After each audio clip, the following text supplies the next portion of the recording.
রহমানির রহিম। আসসালামু আলাইকুম। রেডটেক অফিসিয়ালে আরেকটি নতুন ভিডিওতে আপনাদের সবাইকে আন্তরিকভাবে অভিনন্দন জানাচ্ছি। আমরা ডিজিটাল মার্কেটিং এর বিভিন্ন টুলস নিয়ে আলোচনা করছিলাম। তার ভিতরে সবচাইতে বেশি ব্যবহৃত যে টুলসটি বা সবচাইতে বেশি ব্যবহারযোগ্য যে টুলসটি, সেই টুলসটির নাম ছিল আরএফ টুলস এবং এসএমরাশ। এই দুইটা টুলস নিয়ে আমরা অনেকগুলো ভিডিও দিয়েছি এবং প্রিভিয়াস ভিডিওতে আমরা সাইট অডিট, র্যাঙ্ক ট্র্যাকার এগুলো নিয়ে আমরা আলোচনা করেছিলাম। আপনারা যদি সেগুলো না দেখে থাকেন, আপনারা কাইন্ডলি একটু গিয়ে আমাদের চ্যানেলের প্লেলিস্টে আরএফ টুলসের বাংলা গাইডলাইন প্লেলিস্টে গেলে আপনারা 4 থেকে 5টা বা 6টা ভিডিও আপনারা পেয়ে যাবেন। সেখানে আমি বিস্তারিত এগুলো নিয়ে ডিটেইলস আলোচনা করেছি। সো আজকে একটা টপিক নিয়ে আলোচনা করব, আরেকটা ফিচার নিয়ে আলোচনা করব। সেটা হচ্ছে কিভাবে প্রজেক্ট অ্যাড করতে হয় বা কিভাবে আপনি কোনো প্রজেক্টকে অ্যাড করে সেটা ট্র্যাকিং করতে পারবেন আরএফ টুলসের মাধ্যমে, সেটা আজকের ভিডিওতে আমরা দেখব। তো প্রথমে আপনি আপনার প্রজেক্টটা অ্যাড করবেন। প্রজেক্ট অ্যাড করার জন্য আপনারা এখানে ডোমেন ইউআরএল, অর্থাৎ আপনি কোনো ডোমেনকে এখানে অ্যাড করতে পারবেন। তো এখানে আপনি আপনার কম্পিটিটরের ডোমেনও নিতে পারেন, আপনি আপনার ডোমেনও নিতে পারেন। তো আমি সাজেশন দিব সবসময় আপনি আপনার নিজস্ব ওন ডোমেন নেওয়ার জন্য। তো আপনি ধরা যাক এটা আমরা ধরে নিলাম যে nailpatel.com এটা হচ্ছে আমাদের নিজস্ব ডোমেইন, ঠিক আছে, এক্সাম্পল স্বরূপ। তো আমরা এই ডোমেনটা নিয়ে নিব। ডোমেনটা নেওয়ার পরে এখানে যে প্রজেক্ট রয়েছে সেই প্রজেক্টে আমরা কি করব, এই ডোমেনটা অ্যাড করে নেব। তো অ্যাড করার পরে আপনাদের একটা কথা বলে রাখছি যে ডোমেন অ্যাড করার ক্ষেত্রে একটা জিনিস মনে রাখবেন, যদি আপনার যদি গ্রুপ বাইতে যে সকলে আরএফ টুলস রয়েছে সেগুলোতে যদি আপনারা এই ডোমেনটা অ্যাড করেন, সেক্ষেত্রে আপনারা অনেকগুলো ফিচার, অনেকগুলো বিষয় এই ক্ষেত্রে আপনারা পাবেন না, যেগুলো আপনারা গ্যাপ থাকবে আপনাদের এই ফিচারগুলো। কিন্তু আপনারা যদি প্রিমিয়াম ভার্সন যদি ইউজ করেন, সেক্ষেত্রে কিন্তু আপনারা সবগুলো ফিচারই সুন্দরভাবে ইউজ করতে পারবেন। গ্রুপ বাইতে আপনি প্রজেক্ট অ্যাড করলে এটার ফ্যাসিলিটিস এই জন্য পাবেন না, কারণ আপনি হয়তো 1 ঘন্টার জন্য এটা ইউজ করছেন, আরেকজন সেই আপনারা ইউজ করার পরে সেই ইউজ করছে, তো আপনার কোনো প্রজেক্ট এখানে অ্যাড থাকবে না, অর্থাৎ নতুনরা ইনটেক হবে, আপনার প্রজেক্টটা চলে যাবে। বাট আপনি যদি নিজে পার্সোনালি যদি ইউজ করেন এটার যদি এজেন্সি প্ল্যান বা বেসিক প্ল্যান নিয়ে, সেক্ষেত্রে কিন্তু আপনার প্রজেক্ট শুধু আপনি ইউজ করবেন এবং এটা কিন্তু আপনার সেখানে কিন্তু অ্যাড থাকবে আপনার এই প্রজেক্টটা। তো এরপর দেখেন আমাদেরকে বলছে এটা সাবডোমেন। আচ্ছা, সাবডোমেন বা ডোমেন আপনি চাইলে এখান থেকে সিলেক্ট করে দিতে পারেন বা এক্সাক্ট ইউআরএল আপনি সিলেক্ট করে দিতে পারেন, দেন কন্টিনিউ বাটনে প্রেস করবেন। তো এর পরবর্তীতে আপনারা যেটা করবেন সেটা হচ্ছে যে আপনাদের, আমি প্রিভিয়াস ভিডিওতে দেখিয়েছিলাম সাইট অডিট অপশনে দেখিয়েছিলাম কিভাবে HTML ট্যাগ এর মাধ্যমে আপনারা কিভাবে কোনো সাইটকে ভেরিফাই করে নিতে পারবেন। তো আপনারা আপনাদের ওনারশিপটা ভেরিফাই করে নেবেন, যে তাহলে আপনার প্রপার যে ডাটাটা রয়েছে প্রজেক্ট অ্যাডের ক্ষেত্রে, সেক্ষেত্রে প্রপার ডাটাটা পাবেন। এরপর কন্টিনিউ বাটনে প্রেস করলে আপনারা এখানে কিছু ফিচার রয়েছে সেগুলো আপনারা সেটিংস করে দিতে পারেন, যে আপনারা এটার ফ্রিকোয়েন্সিটা দেখতে চাচ্ছেন কীরকম, উইকলি দেখতে চাচ্ছেন না মান্থলি দেখতে চাচ্ছেন না ডেইলি দেখতে চাচ্ছেন। সো ডেইলি দিতে পারেন, এটা সবচেয়ে বেস্ট। এরপরে আপনাদের টাইম জোন সিলেক্ট করে দিতে পারেন। এরপরে কন্টিনিউ বাটন প্রেস করেন। কন্টিনিউ বাটন প্রেস করার পরে র্যাঙ্ক ট্র্যাকার, ঠিক আছে। তো র্যাঙ্ক ট্র্যাকার ভিতরের মধ্যে আসলে কি, র্যাঙ্ক ট্র্যাকার হচ্ছে আপনি আপনার যে স্পেসিফিক যে আপনার যে ওয়েবসাইটটা রয়েছে, ওয়েবসাইটের কোন কোন কিওয়ার্ডগুলোর জন্য আপনি চাচ্ছেন আপনার ওয়েবসাইটের পজিশন কীরকম রয়েছে সেগুলোর র্যাঙ্কিংটা আপনি দেখতে চাচ্ছেন। তো এক্ষেত্রে দেখেন আমরা যে নেলপাটেলের যে ওয়েবসাইটটা দিয়েছিলাম, সেই ওয়েবসাইটের ভিতরে অ্যাফিলিয়েট মার্কেটিং দিয়ে তারা 1 নম্বর পজিশনে রয়েছে, ডিজিটাল মার্কেটিং দিয়ে 3 নম্বর পজিশনে রয়েছে, এসইও দিয়ে রয়েছে। এরকম অনেকগুলো কিওয়ার্ড আপনি এখান থেকে সিলেক্ট করতে পারবেন, আপনি চাচ্ছেন সেগুলোর র্যাঙ্কিংটা বা সেগুলোর আপনার যে কম্পিটিটর যারা রয়েছে তাদের অবস্থা দেখার জন্য। তো আমি এখানে যেহেতু যেগুলো 1 নম্বর পজিশনে রয়েছে, আমরা সাইট যখন প্রজেক্ট যখন অ্যাড করবো তখন অবশ্যই যেগুলো পজিশনে 1 রয়েছে সেগুলো আমরা দেখবো না, আমরা দেখবো কোনগুলো যেগুলো আমাদের পজিশনে নেই, সেই কিওয়ার্ডগুলো আমরা সিলেক্ট করবো। যেমন ডিজিটাল মার্কেটিং 3 নম্বর পজিশনে রয়েছে, আমি চাচ্ছি ডিজিটাল মার্কেটিং এই কিওয়ার্ডটা নিয়ে আমি 1 নম্বর পজিশনে আসার জন্য। এর পরবর্তীতে রয়েছে সার্চ ইঞ্জিন, এটা নিয়ে 10 নম্বর পজিশন রয়েছে, আমি এটাও সিলেক্ট করতে চাই। এর পরবর্তীতে রয়েছে সোশ্যাল মিডিয়া মার্কেটিং, আমি চাচ্ছি এটা 5 নম্বর পজিশনে রয়েছে, আমি চাচ্ছি আমার এই কিওয়ার্ডটা নিয়ে 1 নম্বর পজিশনে থাকার জন্য। তো এরপর রয়েছে ব্যাকলিঙ্ক চেকার, এটা নিয়ে 5 নম্বর পজিশনে রয়েছে, আমি চাচ্ছি 1 নম্বর পজিশনে যাওয়ার জন্য। তো এরকম আপনারা খুব বেশি না, 5টা কিওয়ার্ড আপনারা সর্বোচ্চ এখান থেকে অ্যাড করতে পারবেন। এবং আপনি যদি এই কিওয়ার্ডগুলো ছাড়াও আপনি চাচ্ছেন স্পেশাল কোনো কিওয়ার্ড নিয়ে আপনি চাচ্ছেন যে আপনার আপনি র্যাঙ্কে থাকেন, যেমন ধরা যাক আপনি মেক মানি অনলাইন, আপনি পাশাপাশি এই কিওয়ার্ডটা নিয়ে আপনি চাচ্ছেন কি 1 নম্বর পজিশনে থাকার জন্য, তো সেটাও আপনি এখানে অ্যাড করতে পারবেন। দেন আপনারা সবগুলো যখন আপনার যেসব কিওয়ার্ডগুলো আপনি ট্র্যাক করতে চাচ্ছেন সেগুলো যখন আপনার এখানে সিলেক্ট হয়ে যাবে, তখন আপনি কি করেন, কন্টিনিউ বাটনে প্রেস করেন। কন্টিনিউ বাটনে প্রেস করার পর দেখেন এখানে একটা আপনার কম্পিটিটরের যদি কোনো ডোমেইন থাকে, অর্থাৎ যাকে আপনি আপনার কম্পিটিটর মনে করছেন, তাকে আপনি এখানে কি করতেন, সিলেক্ট করতে পারেন। তো এখানে কিছু কম্পিটিটর আপনার যেই কিওয়ার্ডগুলো নিয়ে আপনার ওয়েবসাইট র্যাঙ্কে রয়েছে, সেই ওয়েবসাইটের নিয়ে যে সকল কিওয়ার্ড র্যাঙ্কে রয়েছে, সেই কিওয়ার্ডগুলো নিয়ে যারা প্রথম, দ্বিতীয়, তৃতীয়, প্রথম 10টা পজিশনে রয়েছে তাদেরকে আপনার কম্পিটিটর হিসেবে ধরা হয়েছে। তখন এর ভিতরে দেখেন কুইক স্প্যারট, এটা হচ্ছে নেলপাটেরই একটা ওয়েবসাইট, হ্যাঁ। এরপরে রয়েছে দেখেন সার্চ ইঞ্জিন জার্নাল, এটা অনেক জায়ান্ট একটা ওয়েবসাইট। তো আপনি আপনার কম্পিটিটর যে কোনো একজনকে আপনি কি করতে পারেন, আপনি এখানে দিতে পারেন যে আপনার কম্পিটিটরের যে ডোমেন অ্যাড্রেস সেটাও আপনি দিতে পারেন, হ্যাঁ। দেওয়ার পরে অ্যাড কম্পিটিটর, আপনি এখানে মাল্টিপল আপনার কম্পিটিটর অ্যাড করতে পারেন, 1 2 3 করে আপনি দিতে পারেন, কোনো সমস্যা নেই। তো আমরা এখানে একজনই অ্যাড করলাম, আপনি চাইলে মাল্টিপল অ্যাড করতে পারেন। হ্যাঁ, হোস্ট সুইট, হ্যাঁ, এরকম আপনি চাইলে দিতে পারেন। এখানে ওয়ার্ড স্টিম, হ্যাঁ, এগুলোকে দিতে পারেন আপনার কম্পিটিটর হিসেবে। মিনিমাম 5টা কম্পিটিটর আপনি এখানে অ্যানালাইজ করতে পারবেন। তো আপনি আরও দিতে পারেন, এখানে মজ রয়েছে, এরপর রয়েছে আপনার কেজি। আচ্ছা, 5টা কম্পিটিটর আমরা এখানে কি করলাম, সিলেক্ট করলাম, দেন আমরা ফিনিশ বাটনে ক্লিক করব। ফিনিশ বাটনে ক্লিক করলে আপনাকে টোটাল একটা ডাটা এইচআরএফ টুলসটা দেখাবে আপনার কম্পিটিটরের সাথে কম্প্যারিজন করে আপনার এই কিওয়ার্ডগুলো নিয়ে আপনার কি করতে হবে। এই কিওয়ার্ডগুলো নিয়ে যদি আপনি র্যাঙ্কে আসতে চান, তো সেক্ষেত্রে আপনার ওয়েবসাইটে কী করণীয় রয়েছে বিস্তারিত আপনি জানতে পারবেন। তো আমরা দেখেন, আমরা একটা এখানে ডিটেলস পেলাম। আমাদের যে ওয়েবসাইট ছিল আমরা প্রজেক্টে সেটা অ্যাড করেছি।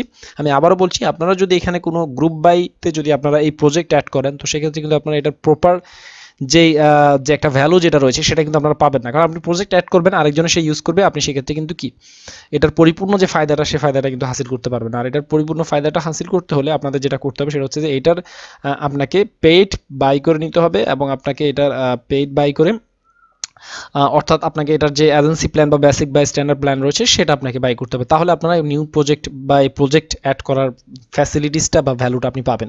তো লাস্ট 90 ডেজের আপনাকে ট্রেন্ড দেখাচ্ছে, আপনি চাইলে লাস্ট 30 ডেজের ট্রেন্ডও দেখতে পারেন যে আপনার ওয়েবসাইটের অবস্থা কি, 30 ডেজের ভিতরে কি বাড়লো না কমলো।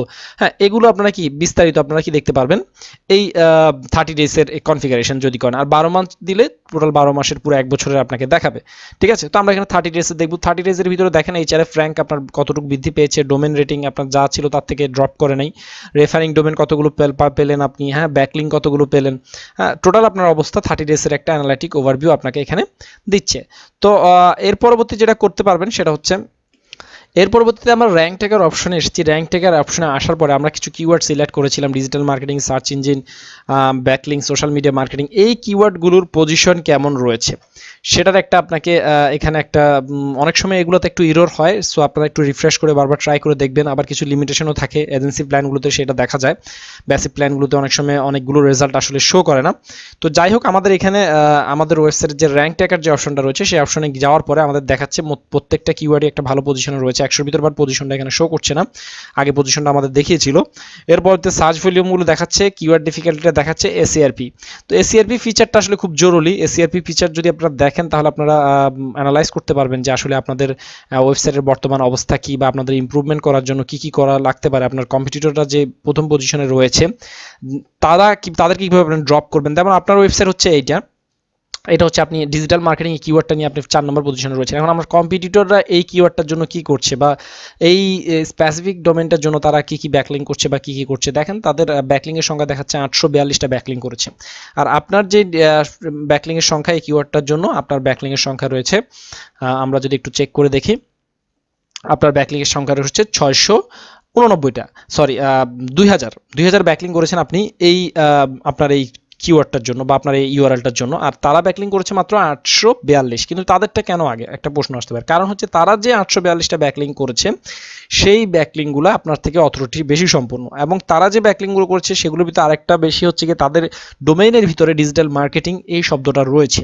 হ্যাঁ, এরপরে ডোমেন অথরিটি যদি দেখেন আপনার থেকে ডোমেন অথরিটি কম রয়েছে, বাট ব্যাকলিং কম করে আপনার থেকে তারা কি অবস্থান আগে রয়েছে। তো আপনি অ্যানালাইজ করেন তাদের ওয়েবসাইটে যান, যে আপনি দেখেন কেন তারা আপনার থেকে বেশি আগে রয়েছে। আপনি কি তারা কি আপনার থেকে কন্টেন্ট বেশি বড় লেন্থের কন্টেন্ট পাবলিশ করেছে, তারা যে সকল ব্যাকলিংগুলো ক্রিয়েট করেছে, আপনি চাইলে সেই ব্যাকলিংগুলো দেখতে পারেন এখানে।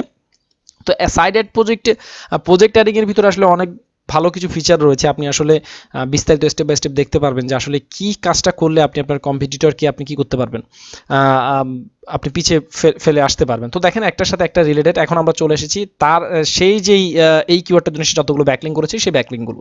এখন এই ব্যাকলিংগুলোর ভিতরে আপনি চাইলে আরও স্পেসিফিকভাবে ব্যাকলিংগুলো দেখতে পারেন। যেমন লিঙ্ক ব্যাকলিংগুলোর ভিতরে আমরা দেখেছিলাম সে এখানে ডু ফলো ব্যাকলিং রয়েছে, হ্যাঁ, এডুকেশনাল ব্যাকলিং রয়েছে, নো ফলো ব্যাকলিং রয়েছে, স্পন্সর ব্যাকলিং রয়েছে। তো আপনি এগুলো স্পেসিফিকভাবে প্রত্যেকটা কি করেন, ডাটাগুলো দেখেন, আলাদা আলাদাভাবে প্রত্যেকটা এক্সপোর্ট করে নামানোর পরে আপনার ওয়েবসাইটে দেখেন আপনি ওই ডোমেনগুলোতে কি আপনার কোনো ব্যাকলিং রয়েছে কিনা। যদি না থাকে আপনি যান সেই ডোমেনের ওয়েবমাস্টারের সাথে যোগাযোগ করুন, আপনি সেই ওয়েবসাইট থেকে কোনো না কোনোভাবে ব্যাকলিং নেওয়ার ট্রাই করুন। যদিও আপনি দেখবেন যে সেই যে সকল ওয়েবসাইট থেকে ব্যাকলিং নিয়েছে আপনিও সেগুলো থেকে নিয়েছেন, নেওয়ার পরে আপনি এবার ওয়েট করেন, আপনার কন্টেন্ট আপডেট করার পরে যদি আপনি ওয়েট করেন, দেখেন আপনার কন্টেন্ট অবশ্যই তাকে ড্রপ করে আপনারটা পজিশন উপরের দিকে আসবে। এটা একবার 100% শিওর থাকেন। ঠিক আছে, সো এইভাবে ডোমেন কম্প্যারিজন করে আপনারা ব্যাকলিঙ্ক কম্প্যারিজন করে সাইটের ওয়ার্ড কাউন্টিং ঠিক রেখে সাইটের যে আদার অফ পেজ যে সকল ইস্যুসগুলো রয়েছে সেগুলো সলভ করে আস্তে আস্তে আপনাকে আপনার কম্পিটিটরকে বিট করতে হবে এবং আপনাকে প্রথম পজিশনে আসতে হবে। তো মোটামুটি আপনি যখন প্রজেক্ট অ্যাড করবেন তখন আপনি দুইটা ফিচার খুব ভালোভাবে মানে আপনি এটার একটা খুব ভালো ফায়দা হাসিল করতে পারবেন। তার ভিতরে একটা হচ্ছে আপনি র্যাঙ্ক ট্র্যাকিংটা করতে পারবেন খুব ভালোভাবে, এবং প্রো প্ল্যানে গেলে আসলে এটার এই প্রজেক্ট একটা প্রো প্ল্যানের জন্য আসলে আমাদের পুরোপুরিভাবে প্রজেক্টের ডিটেলস দেখাচ্ছে না, কারণ হচ্ছে আমরা গ্রুপ বাই টুলসে ব্যবহার করছি, এই কারণে আমাদের এই টোটাল প্রজেক্টের বিস্তারিত ডিটেলস আমাদেরকে দেখাচ্ছে না। যদি আমরা আপগ্রেড প্ল্যান যদি আপগ্রেড করতাম তাহলে আমাদের আরও কিছু ডাটা ইনফরমেশন এখানে যেমন দেখেন 0 দেখাচ্ছে, এখানে আরও আমাদের বিস্তারিত ডিটেলস ইনফরমেশন তারা শো করতো। তো এইভাবে আশা করছি আপনারা খুব চমৎকারভাবে এইচআরএফ এর যেই প্রজেক্ট অ্যাড যেই সিস্টেমটা রয়েছে এই সিস্টেমের মাধ্যমে আপনারা খুব সহজেই আপনারা যে কোনো ওয়েবসাইট সম্পর্কে ওয়েবসাইটের কিওয়ার্ডগুলোর র্যাঙ্কিং সম্পর্কে খুব সুন্দরভাবে দ্রুত আপনারা কি পাবেন, তথ্য পেয়ে যাবেন। আপনার প্রত্যেকটা কিওয়ার্ড একটা করে প্রজেক্টে আপনার 10টা ওয়েবসাইট থাকতে পারে, আপনি আলাদা আলাদা করে 10টা ওয়েবসাইট কি করেন এখানে প্রজেক্টে অ্যাড করে প্রত্যেকটার ডেইলি যেই আপনার যেই প্রত্যেকটার যে আপডেটটা যেটা হয়েছে প্রত্যেকটা প্রজেক্টের যতগুলো প্রজেক্ট অ্যাড করবেন প্রত্যেকটা সিরিয়ালে যেখানে থাকবে, আমি একটা অ্যাড করেছি এখানে একটা, আপনার যে 10টা ওয়েবসাইট থাকে আপনি 10টা অ্যাড করবেন, কোনো সমস্যা নেই। এভাবে একটা করে থাকবে। আপনি referring domain, backlink, organic backlink, কোন ব্যাকলিঙ্কগুলো থেকে আপনার লিঙ্ক জুস ভালো পাস হচ্ছে না, কোনগুলোর জন্য আপনার সাইটের র্যাঙ্কিং বা অথরিটি খারাপ হচ্ছে, এগুলো আস্তে আস্তে চেক করে নিয়ে আপনার ওয়েবসাইটে একটা ভালো অবস্থানে আপনি নিয়ে যেতে পারবেন। তো আশা করছি বুঝতে পেরেছেন কিভাবে প্রজেক্ট অ্যাড করে পুরো ওয়েবসাইটের একটা ডাটা অ্যানালাইসিস করতে হয় এবং যেগুলো অন পেজ এবং অফ পেজের ক্ষেত্রে আপনার জন্য ব্যাপক সহায়ক ভূমিকা পালন করে।